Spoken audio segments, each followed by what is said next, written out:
अमन भाई, इन्होंने कहा अभी अगर ऐसा होता तो मगर वैसा होता तो वगर ऐसा होता, कुछ इससे नहीं, यही हो रहा है देश में। पता इन लोगों को कुछ है नहीं और सभी विषय में ट्वीट टाट करके माहौल बनाना है। देखिए अमन भाई, आपने तो एक उदाहरण वो आईएस के आतंकवादी का दिया, अभी कुछ दिन 10 दिन पहले उसका पूरा का पूरा विवरण पेपरों में छपा हुआ था। कैसे एक सहानुभूति लेने की कोशिश एक आतंकवादी आईएस का कुख्यात आतंकवादी हमारे जेल में कर रहा था कि मुझे जय श्री राम के नाम पे टॉर्चर किया जा रहा है। सोचिए, एक आतंकवादी कह रहा है। दूसरा, तेलंगाना में आपने देखा चंद दिनों पहले, वो तो भला हो सीसीटीवी कैमरे में सब पकड़ा गया, तेलंगाना में एक मस्जिद के बाहर जय श्री राम लिख दिया, उसका नाम मोहम्मद आलम या कुछ था, और हंगामा मच गया। देखो जी, हिंदुओं ने कैसे ये जो है एक मस्जिद के ऊपर जय श्री राम लिख दिया। बाद में सीसीटीवी से मालूम पड़ा कि ये तो वहाँ मोहम्मद आलम साहब ही लिख रहे थे ताकि यहाँ पर दंगा भड़क जाए। ये हर जगह इस प्रकार ये विक्टिम बनने की कोशिश करे, जबरदस्ती विक्टिम बन रहे हैं। और ये लॉ एंड ऑर्डर का सिचुएशन, ये समाजवादी पार्टी के व्यक्ति ने कहा अभी, जो यह प्रवक्ता बैठे हैं साहब ने कहा अभी। देखिए अमन जी, इस देश में कुछ लोगों के साइकी को समझिए। आप याद करिए, यही जो ये क्या नाम है, स्वरा भास्कर, ये स्वरा भास्कर और कुछ जो एक्ट्रेस और एक्टर है, डिबेट खराब होती है, नाम मत रूप से सेक्युलर कहलाते हैं। ये वायरस नहीं, नाम मत लीजिए, डिबेट खराब होती है।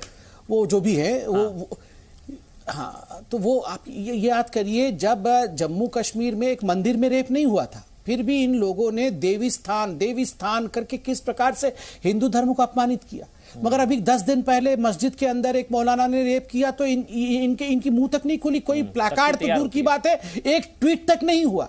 देखिए मैं बताता हूं, ये सारे लोग, नाम नहीं ले रहा हूं, ये सारे लोग जिनको लगता है कि हिंदुस्तान में खतरा है, हिंदुस्तान में इनके खिलाफ, अभी इन्होंने कहा मुसलमान तो डरा हुआ है, अभी ये कहेंगे मैं झूठ बोल रहा हूं, आपके शो में अभी नासिर साहब ने कहा मुसलमान डरा हुआ है।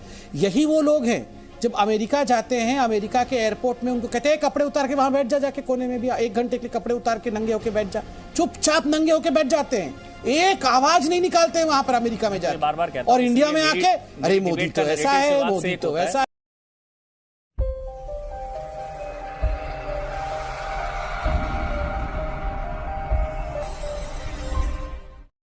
संबित, इनकी हिम्मत कैसे बढ़ती है इतनी? लाल किला से लोनी तक ये डिजिटल दंगाई, जो डिजिटली दंगा कराते हैं, पकड़े जाने पर विक्टिम कार्ड खेलते हैं, हिम्मत कैसे बढ़ती है इनकी? नहीं, आपका प्रश्न बहुत वाजिब है, और पहले तो मैं आपको धन्यवाद कहूंगा कि जिस प्रकार से आपने आज आपके चैनल के माध्यम से ये एक्सपोज किया है इदरीश पहलवान को, ये अपने आप में बहुत ही मुझे लगता है एक बड़ा कार्य है। बौखला गया था इदरीश पहलवान।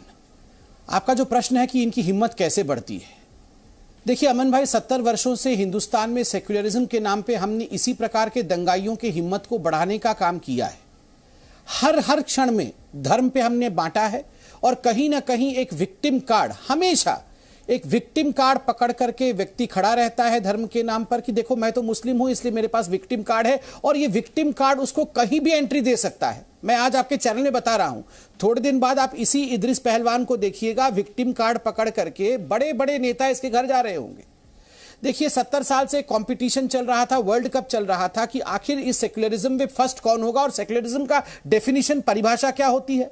हिंदुओं के लिए गाली और मुसलमानों के लिए ताली। आज यहाँ पैनल में हम इतने लोग बैठे हैं, यहाँ बैठे हुए फिल्म के मशहूर एक्टर हैं, महाराष्ट्र से आते हैं, मैं उनको बड़ा पसंद भी करता हूं। मैं अगर इनसे पूछ लूंगा कि पालघर में जो 2 साधुओं की हत्या हुई थी उनका नाम क्या है, तो लगता है मुझे उनको याद भी नहीं होगा। अगर मैं उनसे पूछ लूंगा ध्रुव त्यागी कौन है, आप बता सकते हैं, तो उनको ध्रुव त्यागी कौन है याद नहीं होगा। रिंकू कौन था पूछ लूंगा तो उनको याद नहीं होगा। चंदन गुप्ता कौन है पूछ लूंगा, काशगंज में चंदन गुप्ता जिसको मारा गया था, तो किसी को याद नहीं होगा। मगर सबको याद है कि ये जो बुजुर्ग हैं, ये अब्दुल हैं, बाकी सारी चीजें जहां पर झूठ के सहारे से कहीं ना कहीं राम के नाम को बदनाम करने की जो साजिश होती है, वहां सबको याद होगा कि किस प्रकार से ये सारी चीजें हुई है। मुझे आश्चर्य होता है कि यही राहुल गांधी, ये सारे लोग जो अपने आप को सेक्युलरिज्म के पहलवान कहते हैं, इनको कभी भी कमलेश तिवारी के गर्दन काटते समय एक भी ट्वीट करने की इच्छा नहीं होती है, और झूठी ट्वीट ये बढ़ चढ़ कर करते हैं, राम के नाम को बदनाम करते हैं। राहुल गांधी जी ने कल ट्वीट किया कि जय श्री राम के नाम के आधार पर जिस प्रकार से राम भक्त इस प्रकार का व्यवहार कर रहे हैं, राम भक्तों से मैं ऐसा एक्सपेक्ट नहीं करता। मैं आज पूछना चाहता हूं समाजवादी पार्टी से, कांग्रेस पार्टी से, क्या आपके आका, आपके नेता ये ट्वीट कर सकते हैं? कभी भी ट्वीट कर सकते हैं कि अल्लाहू अकबर बोलकर बम फोड़ने वालों से, इस्लाम को मानने वालों से जो आतंकवाद की घटना करते हैं, हम उनसे ये एक्सपेक्ट नहीं करते हैं। कितने आसानी से आपने कह दिया कि हम हिंदुओं से ये एक्सपेक्ट नहीं करते हैं। मगर क्या आप दूसरे धर्मों के लिए कह सकते? कभी नहीं कह सकते हैं। कभी इसलिए नहीं कह सकते हैं क्योंकि गर्दन हर किसी को प्यारी है।